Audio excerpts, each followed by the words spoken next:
The SaaS apocalypse. Kind of sounds like something you might hear in a Terminator movie. The whole idea behind this is that AI would kill software as a service companies, and it's hit a whole bunch, including a company that reported after the market closed today called ServiceNow. Shares have lost more than half of their value since all-time highs, and it'll be interesting to see what we find out from this earnings report because it was largely good. The stock is moving in a positive direction, but not by a huge margin. And so you might be wondering, well, what does this mean looking forward? Let's spend the next couple of minutes trying to figure that out. My name is Brian Stoffel. At the time of this recording, I do not own shares of ServiceNow. I want to give a shout out to Fiscal AI for sponsoring today's video. All right, so ServiceNow, it's their second quarter, and depending on what happens tomorrow, it'll be roughly a $100 billion company. Now, on the top line, revenue grew 24%. That beat analyst estimates by about $60 million. Management guides for subscription revenue, and they beat there by about $60 million, roughly the same amount. So it was a beat there.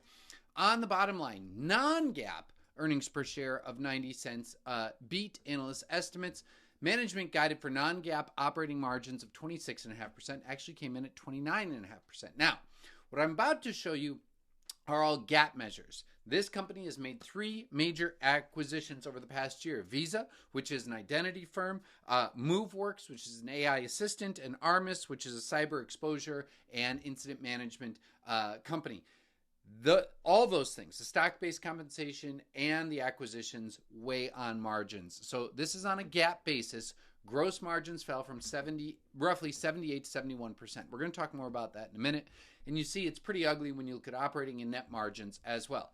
That said, it is worth noting that free cash flow grew while net income shrank. The balance sheet is upside down right now. There's some of that short-term debt will be paid off soon, but the company did take on some debt to make all those acquisitions. All right, we're going to go down the income statement first, and then we're going to go and look at a little bit more granular data. So first, the total revenue for the company was up 24%, but the cost of that revenue was up 61%.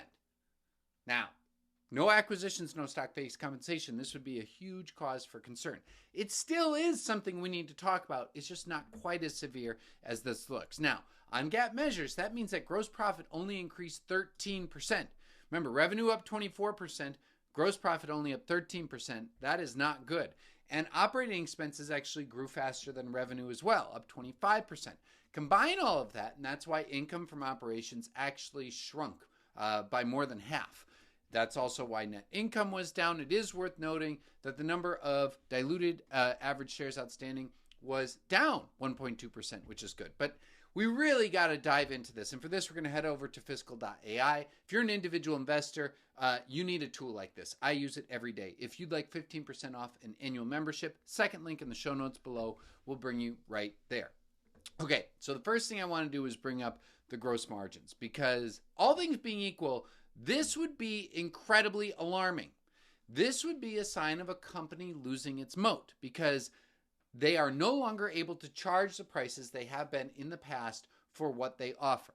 But as I said, it's worth pointing out that we've got to really dig into the numbers. And so here's what really matters. Stock-based compensation is real and we can't ignore it. And we'll get to that in a minute. But non-GAAP subscription gross margins kind of susses out the acquisition-related costs, the stock-based compensation, things like that. Even so, the non-GAAP gross margins for the subscription business did fall from 83% to 80.5%. Now, that is not meaningful. That is a significant amount, and it's also an incredibly high amount, 80.5%. It's also worth noting that the gross margin mix will change as some of these new businesses come on that have different margin profiles.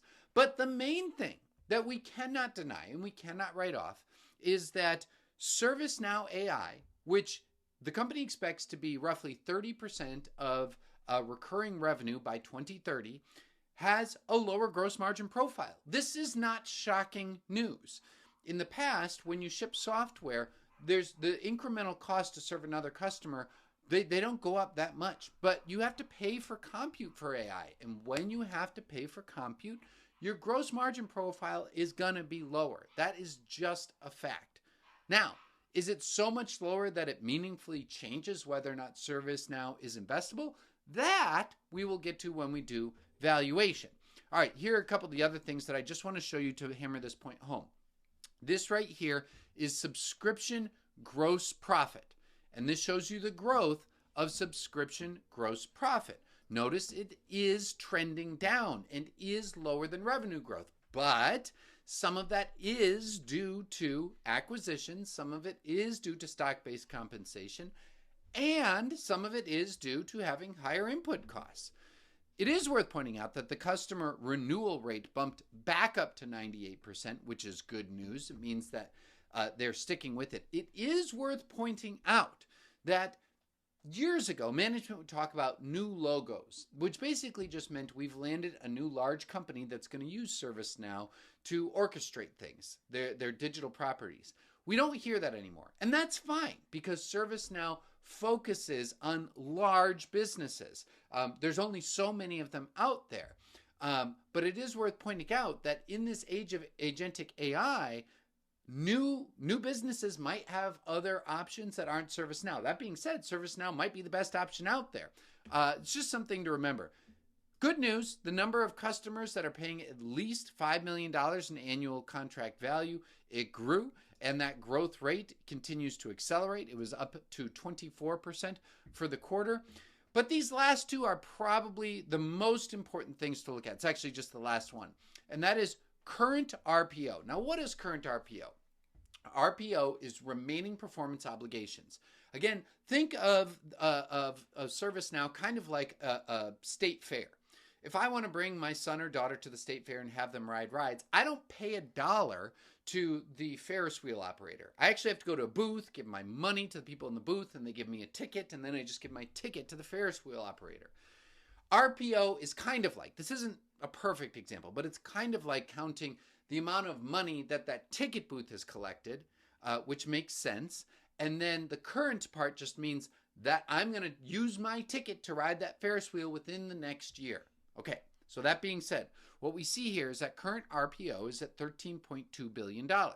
In the year ago quarter, it was at $10.9 billion. The important thing is the revenue growth rate of current RPO. Now you see it's up and down and up and down. Management guided to current RPO growing at about 19%. And we see that it came in at 20.9%. So that's pretty good. It is growing faster than management said it would. If we kind of zoom out as far back as we can, you can get an idea for where these growth rates are. And it's kind of been in a holding pattern now for about 3 years. This is probably going to be the most important thing to watch moving forward, which again, we'll get to in just a minute. Okay, what about moving forward? Well, Wall Street's looking for 21% growth. That's exactly what management said would happen with subscription revenue. Don't pay attention to earnings. There's some wonky accounting stuff happening. And then the other thing worth pointing out is that management said they'll have 31% non-GAAP operating margins, which is actually a step up from the same time last year. So what should investors watch moving forward? By far, those subscription gross margins, especially the non-GAAP subscription gross margins, or once all of those acquisitions have been digested, you can go back to those GAAP gross margins because stock-based compensation is a cost. Second, current RPO, the part that I just explained to you. That's number 2. Number 3, free cash flow and free cash flow margins. And number 4, the ServiceNow AI annual contract value. I think that the moat is at least stable right now. It's growing at about 20%. Now, some of that growth is definitely acquisition related. It's not organic growth, but it's still doing okay, which leads me to say it's at least a yellow flag of cautiously optimistic. The big question then becomes, hey, this is a really cheap stock. It's fallen by almost 50%. What do you think of the valuation? We'll get to that in a second, but I want to tell you about the tool we're going to use to do it, because the tool we're going to use to do it is actually included in my investing program, Stock Investing Mentor. Now, if you've enjoyed this presentation, you'd like to learn more, Stock Investing Mentor would be just for you. It has 3 parts. The first is 1 hour of live weekly training. The second is full access to my real-time portfolio. The third is 24/7 access to a private online investing community. And also, and we've just thrown this in, you get Stock Simplifier Pro absolutely free. That's a $400 value, absolutely free. What is Stock Simplifier Pro? Well, let me show you. Stock Simplifier Pro is our new tool that lets you look at any stock and find out everything you need to shorten down a research period from days into minutes. Now, what we're going to do in this is we're going to use the valuation tool, but we're not going to just look at multiples. We're going to use a really complex tool, our reverse discounted cash flow analysis. Now, here's where the really important part comes in. Okay. What we're going to do here is we're going to give ServiceNow a 3% terminal growth rate. We're going to give it a 10% discount rate. But we need to talk about the optimized free cash flow margin, because historically it would make sense to say, look, ServiceNow could get 40% free cash flow margins in the future. However, I don't think that's the case anymore. Here's why.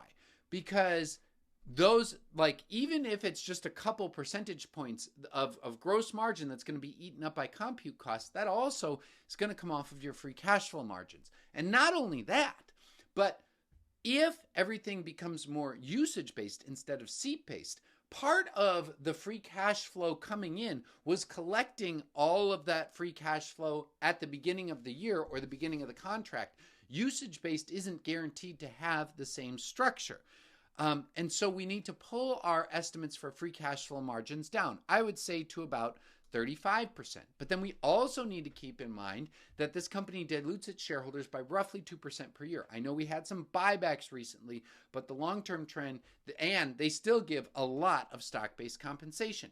So if we pull the optimized free cash flow margin down to, say, 33%, then that lets us know, well, how fast does ServiceNow need to grow over the next 10 years its revenue to justify today's stock price? And the answer is it only needs to grow its revenue by about 7-8%.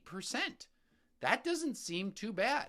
What do analysts think that the company is going to do? Well, let's pull that up. We can just go to the income statement right here. We can look at total revenues, and we can put this on the annual view. And here's what we see. We see that analysts expect over the next 3 years, they will grow the revenue by 22%, 19%, and 19%. Have those analysts been wrong in the past? Have they over or underestimated? We see that, I would say, it's kind of even. So let's say that we put those assumptions in. We say that over the next 3 years, we think that this company is going to grow its revenue by roughly, let's say, 18%. Now, some of that, again, is acquired, but we're factoring that in here.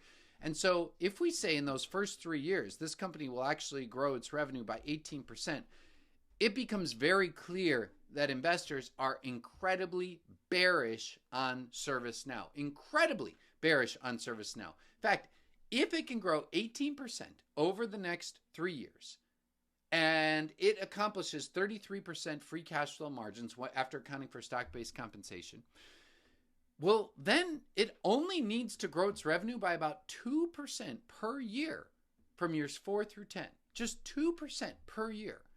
That is a very, very low bar, and it shows you just how pessimistic people are in it. Now, I know I've been one of those people that's been pessimistic, especially because I'm not sure they're going to be able to land new customers.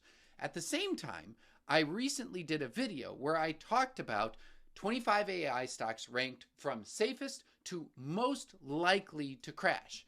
Now, it's important because I put all of them in one of 4 buckets, but what I want to point out is this second one right here, the wide variance bucket, where I said these are the types of stocks that are either going to be multi-baggers moving forward, or they might lose 80% of their value over the next 10 years. And it is in that bucket that I put ServiceNow. In fact, it came in at number 12, and I still believe that's the bucket it's in. So I wouldn't be surprised to see me consider a small position in ServiceNow given this ridiculously cheap price. That said, there's no way I'm going to do more than that in it because I still think that the ability to get new customers is in question, and the overall margin profile is still an unsettled question. We also need to see when 2027 comes around, will customers re-up their Pro Plus plans? If that comes and they do re-up it, I think the stock could really be supercharged moving forward. If they don't, it could keep going down. I'm curious what you think about the quarter. So let me know in the comments section below. If you really like that tool I had and Stock Investing Mentor sounds like something for you, top link in the show notes below will get you 10% off. Until next time, Brian